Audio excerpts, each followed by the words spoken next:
नमस्कार, अनादि टीवी में आप सभी का स्वागत है। मैं हूं आपके साथ जया शर्मा। बुलेटिन की शुरुआत सबसे पहले इस वक्त की बड़ी खबर के साथ। तो ये खबर इस वक्त की भोपाल से, जहां झाबुआ उपचुनाव को लेकर सियासी हलचल तेज हो गई है। उपचुनाव के कार्यक्रम का ऐलान हुआ और उसके साथ ही दोनों पार्टियां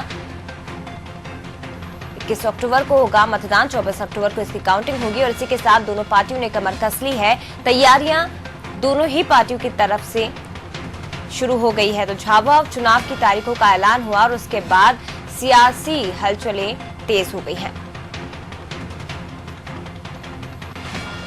तो भोपाल से ये खबर, 21 अक्टूबर को मतदान होगा और इसकी तैयारियों में दोनों ही पार्टियां जुट गई है, खासतौर पर बीजेपी, कांग्रेस।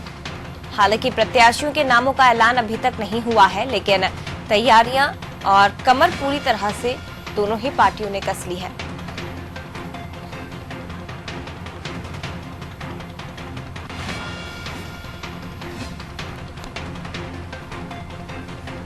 तो भोपाल से ये खबर इस वक्त की आपको बता रहे हैं, जहां झाबुआ में विधानसभा चुनाव होने हैं। आपको बता दें कि जीएस डामोर जो यहां से विधानसभा का चुनाव जीते थे और उसके बाद हाईकमान ने उन्हें लोकसभा का टिकट दिया। यहां से भी लोकसभा में भी उन्होंने जीत दर्ज की और इसके बाद हाईकमान के निर्देश पर सांसद बने और लोकसभा में पहुंचे। इसलिए ये सीट खाली हो गई है, जहां पर अब उपचुनाव होना है।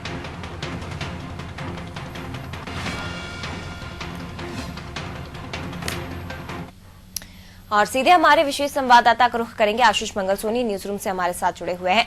आशीष जी, तारीखों का ऐलान हो चुका है, लेकिन तैयारियां दोनों ही पार्टी लंबे समय से कर रही थी। जब से ही जीएस डामोर ने सांसद पद चुना था, जब वो लोकसभा में पहुंचे थे, और तभी से ये सीट खाली हो गई थी, तभी से तैयारियां पूरी हो गई थी। सीएम कमलनाथ चाहे झाबुआ में जाकर सीएम आवास योजना की आप बात कर लीजिए, या फिर आदिवासियों को पट्टा वितरित करना, साहूकारी कर्ज माफ करना, ये तमाम जो रणनीतियां हैं वो उपचुनाव की तैयारियों को लेकर ही की जा रही थी, भले ही कोई पार्टी माने ना माने।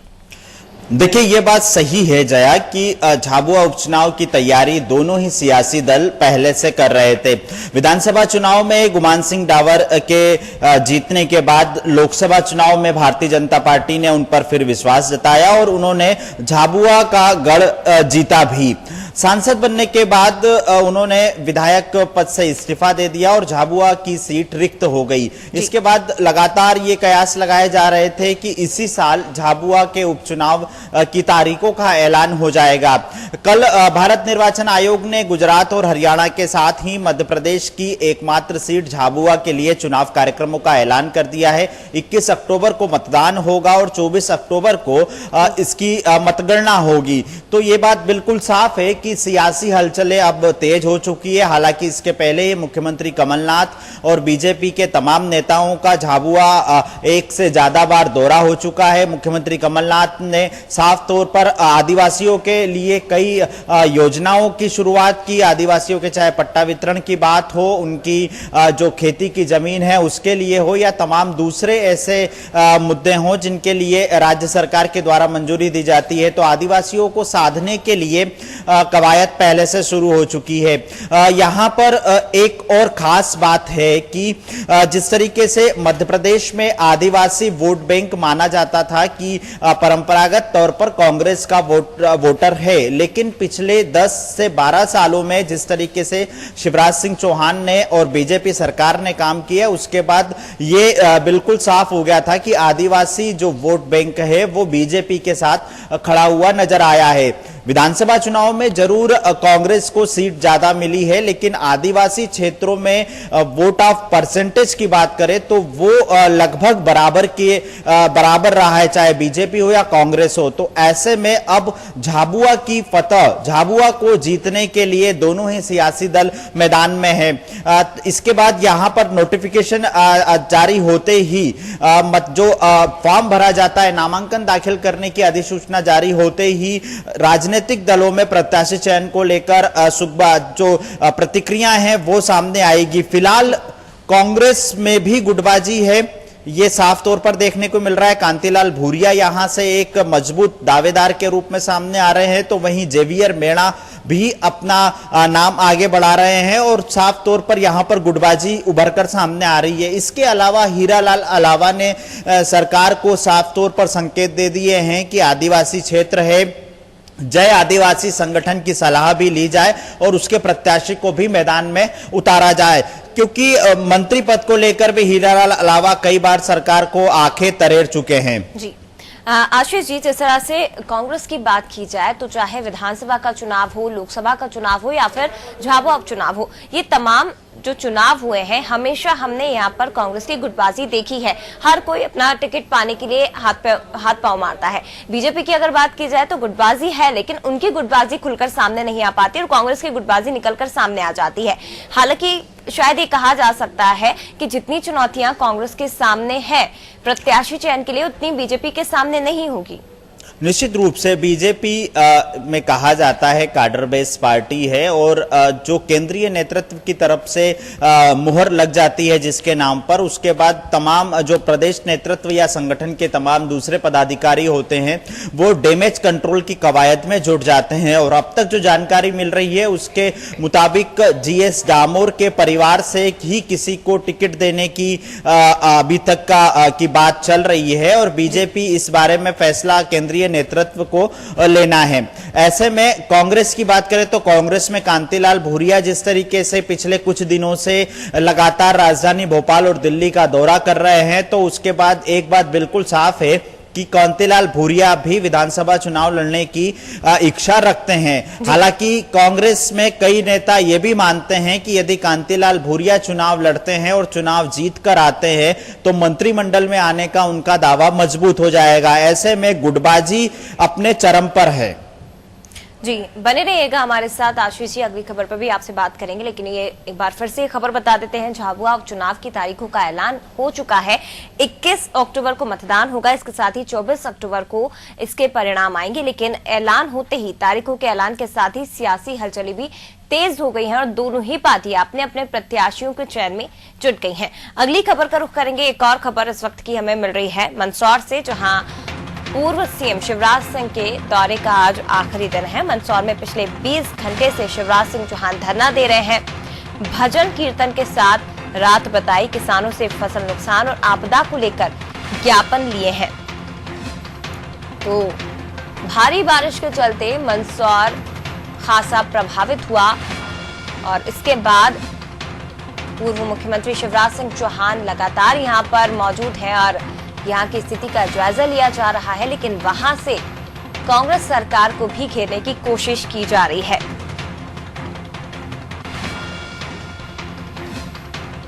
और सीधे हमारे विशेष संवाददाता का रुख करेंगे। न्यूज रूम से हमारे साथ आशीष मंगल सोनी जुड़े हुए हैं।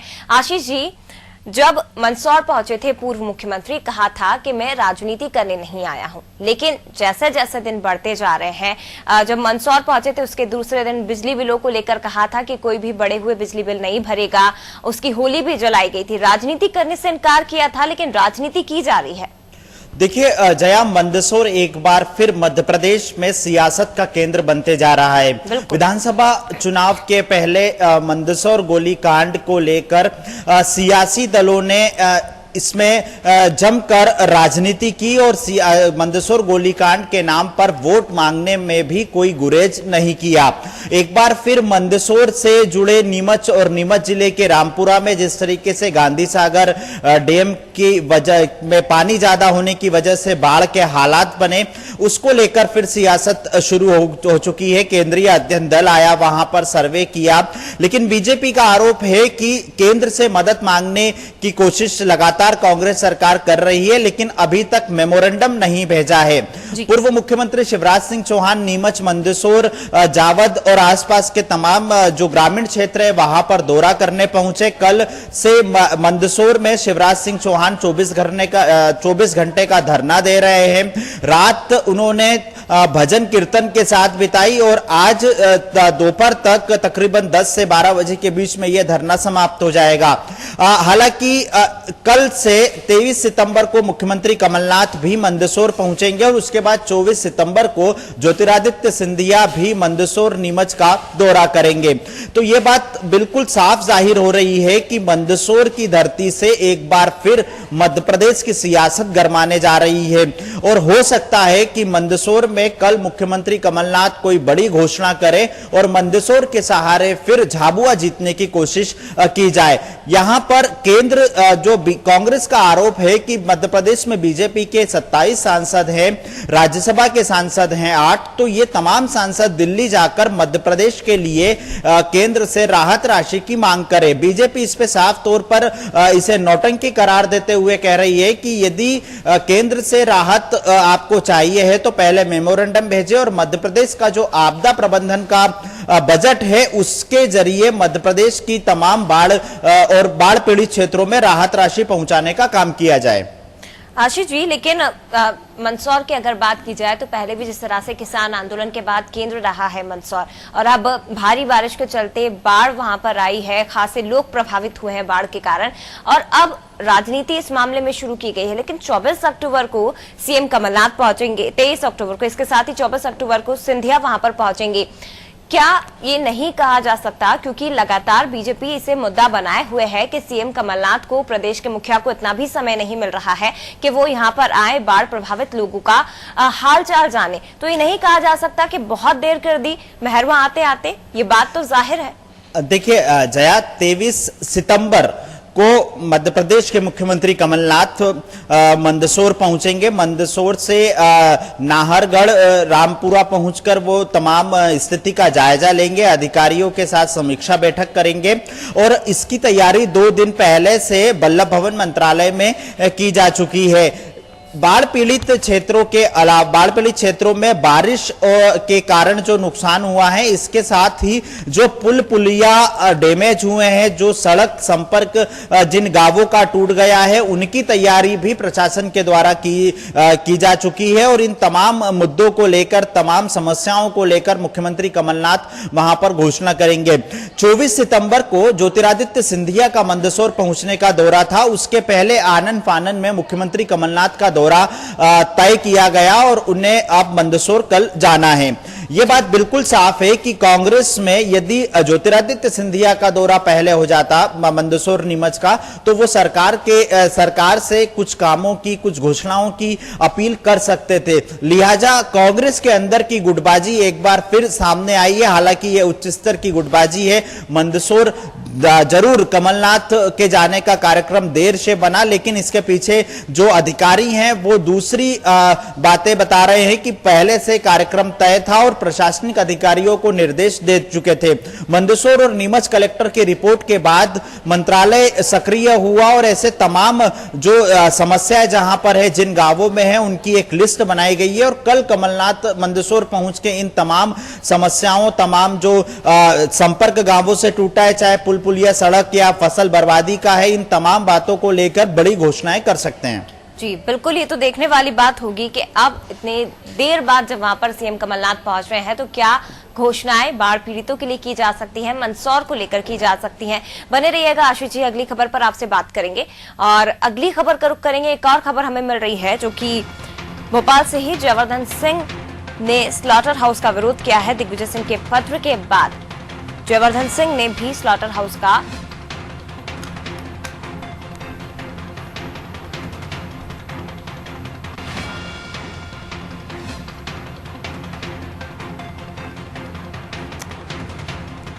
तो भोपाल से खबर इस वक्त की आपको बता रहे हैं। कांग्रेस आज केंद्र सरकार के खिलाफ विरोध प्रदर्शन करने जा रही है। आर्थिक मंडी मध्य प्रदेश के हिस्से में बजट की कमी को लेकर यह विरोध किया जाएगा।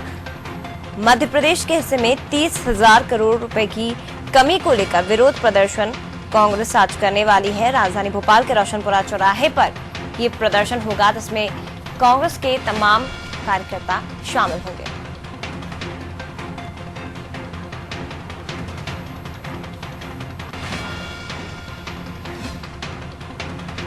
और सीधे न्यूज रूम का रुख करेंगे। हमारे साथ विशेष संवाददाता आशीष मंगल सोनी लगातार जुड़े हुए हैं। आशीष जी, पेट्रोल डीजल पर वेट बढ़ाया, उसको लेकर बीजेपी प्रदर्शन कर रही है। लगातार कांग्रेस को निशाना बनाया जा रहा है, लेकिन कांग्रेस भी कोई मौका नहीं छोड़ना चाहती है।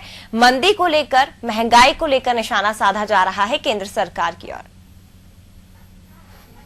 सही कहा जया आपने। आज रविवार प्रदर्शन का दिन है। मध्य प्रदेश की राजधानी भोपाल समेत तमाम जिला मुख्यालयों पर बीजेपी मध्य प्रदेश सरकार के खिलाफ विरोध प्रदर्शन करेगी। पेट्रोल डीजल के खिलाफ वेट को लेकर जो वेट बढ़ाया है, वेट टैक्स बढ़ाया, उसके बाद मध्य प्रदेश में पेट्रोल और डीजल के दामों में इजाफा हुआ है। इसके लिए बीजेपी प्रदेश भर में कांग्रेस सरकार के खिलाफ प्रदर्शन करेगी। बीजेपी का साफ तौर पर आरोप है कि कांग्रेस ने वचन पत्र में पेट्रोल और डीजल पर छूट देने का वादा किया था, लेकिन सत्ता में आते ही अब पेट्रोल और डीजल के दाम में इजाफा कर रही है। दूसरी तरफ कांग्रेस जो केंद्र से कांग्रेस को कार्यक्रम मिले हैं, जिसके लिए 20 सितंबर को बड़ी बैठक भी राजधानी भोपाल में हुई थी कि मध्य प्रदेश आर्थिक मंदी के साथ मध्य प्रदेश के हिस्से के बजट में 30,000 करोड़ रुपए की कमी केंद्र सरकार ने की है। इसी के खिलाफ केंद्र सरकार के विरोध में कांग्रेस आज प्रदर्शन करेगी। जाहिर सी बात है कि दोनों ही राजनीतिक दल एक दूसरे पर आरोप प्रत्यारोप करेंगे। एक तरफ केंद्र सरकार के खिलाफ प्रदर्शन होगा, दूसरी तरफ राज्य सरकार के खिलाफ प्रदर्शन होगा। कांग्रेस को जो कार्यक्रम मिले हैं केंद्र से, ये गांधी जयंती के मौके पर मध्य प्रदेश में तमाम कार्यक्रम करना है और इसके साथ ही केंद्र सरकार के खिलाफ जो केंद्र की नीति है उसको लेकर विरोध प्रदर्शन का कार्यक्रम तय हुआ है। बीजेपी की बात करें तो बीजेपी मध्य प्रदेश सरकार के खिलाफ लगातार, चाहे किसान कर्ज माफी हो या बाढ़ और राहत और आपदा को लेकर हो या फिर अब पेट्रोल डीजल के दामों में इजाफे को लेकर हो, तो आज दिन भर प्रदेश की राजनीति में दोनों ही राजनीतिक दलों के धरना विरोध प्रदर्शन को लेकर सियासत गर्म रहेगी। जी, बने रहिएगा आशीष जी। लेकिन कुछ भी हो, चाहे बीजेपी महंगाई को लेकर, बीजेपी भले ही वेट को लेकर प्रदर्शन करे, पेट्रोल डीजल की कीमतों को लेकर प्रदर्शन करे, इधर कांग्रेस की अगर बात की जाए तो मंदी को लेकर प्रदर्शन किया जाए, लेकिन कहीं ना कहीं इसका निशाना और उसके बीच में जनता ही पिसती नजर आती है। अगली खबर का रुख करेंगे। एक और खबर भोपाल से ही हमें मिल रही है, जहां पर जयवर्धन सिंह ने स्लॉटर हाउस का विरोध किया है। दिग्विजय सिंह के पत्र के बाद जयवर्धन सिंह ने भी स्लॉटर हाउस का विरोध किया है। तो स्लॉटर हाउस की शिफ्टिंग को लेकर दिग्विजय सिंह ने जयवर्धन सिंह मंत्री को पत्र लिखा था और उसके बाद इसका विरोध किया गया है। नगरीय प्रशासन मंत्री जयवर्धन सिंह ने ट्वीट किया कि जब तक जयवर्धन सिंह इस पद पर हैं, कंकाली क्षेत्र में बूचड़खाना नहीं बन सकता। तो आदमपुर में स्लॉटर हाउस का काम रोकने की मांग पत्र के जरिए की गई थी और उसी को लेकर मंत्री जयवर्धन सिंह ने विरोध किया है। और सीधे न्यूज रूम का रुख करेंगे। आशीष जी, ये जो मामला है थोड़ा सा पेचीदा नजर आता है। कहीं पर दिग्विजय सिंह हिंदुत्व के खिलाफ बयान देते हैं, साधु संतों के खिलाफ बयान देते हैं, और कभी उनके बयान पलट जाते हैं, कभी उन्हीं हिंदुओं को साधने की कोशिश की जाती है अलग अलग तरीकों से। एक छवि बरकरार नहीं है दिग्विजय सिंह की। देखिए, ये कोई पहला मौका नहीं है जब पूर्व मुख्यमंत्री दिग्विजय सिंह ने किसी मंत्री को पत्र लिखा हो। इसके पहले तमाम अलग अलग मंत्रियों को पत्र लिखकर उनके द्वारा दी गई अनुशंसा और कामों को लेकर जो कार्यवाही की गई है उसका ब्यौरा मांगा था और मिलने का समय भी मांगा था। अब दिग्विजय सिंह ने अपने मंत्री पुत्र जयवर्धन सिंह को पत्र लिखा है और पत्र लिखकर जो बिलखरिया के कंकाली क्षेत्र आदमपुर छावनी में स्लॉटर हाउस बनाए जाने की बात थी, जिसके लिए 2017 में नगर निगम भोपाल ने डीपीआर मंजूर की थी, उसको लेकर है। उनका साफ तौर पर कहना है कि इस आदमपुर छावनी से लगे हुए क्षेत्र में कंकाली मंदिर है, श्री राम मंदिर है, नवरात्र का पर्व भी आने वाला है, लाखों लोगों की आस्था का केंद्र है। ऐसे में वहां पर स्लॉटर हाउस नहीं बनाया जा सकता। हालांकि स्लॉटर हाउस को लेकर पहले भी कई विवाद हो चुके हैं। कई बार बिलखरिया और आसपास के ग्रामीण आदमपुर छावनी के ग्रामीण जन सड़कों पर उतरकर आंदोलन कर चुके हैं। ऐसे में दिग्विजय सिंह का ये पत्र ये बात बिल्कुल साफ करता है कि पिछले दिनों जिस तरीके से दिग्विजय सिंह ने बयान दिए थे और उस बयान के बाद मंदिरों के बाहर दिग्विजय सिंह के प्रवेश पर प्रतिबंध लगाने के पोस्टर लगाए गए थे और हिंदुत्व को लेकर बीजेपी के निशाने पर दिग्विजय सिंह आ गए थे, तो अपनी धार्मिक छवि सुधारने की कोशिश यहां पर दिग्विजय सिंह करते नजर आ रहे हैं। हालांकि जयवर्धन सिंह ने बिल्कुल साफ कहा, अपने ट्वीट करके लिखा है कि जब तक जयवर्धन सिंह है तब तक आदमपुर छावनी और कंकाली मंदिर क्षेत्र में स्लाटर हाउस नहीं बनेगा। अब इस मामले में सियासत तेज हो चुकी है। हालांकि आदमपुर छावनी से सटे हुए ग्रामीण क्षेत्रों में ग्रामीण जनों ने दिग्विजय सिंह का और जयवर्धन सिंह का आभार जताया है कि उन्होंने इस मामले में पहल की, लेकिन स्लाटर हाउस को लेकर कांग्रेस के ही कई नेता आदमपुर छावनी में इसके बनाने की पैरवी कर रहे थे। नगर निगम ने प्रस्ताव पास किया, एनजीटी में भी यह मामला गया, लेकिन इस मामले को यदि देखा जाए कि पत्र लिखने का सिलसिला जो दिग्विजय सिंह ने शुरू किया था वो तमाम दूसरे मंत्रियों से आकर अब उनके पुत्र मंत्री पर पहुंचा है और उनके पुत्र जो मंत्री हैं उन्होंने ट्वीट करके साफ कर दिया कि यदि दिग्विजय सिंह की मंशा है तो वहां पर स्लाटर हाउस नहीं बनेगा। बिल्कुल, बहुत शुक्रिया आपका आशीष जी, तमाम खबरों पर जानकारी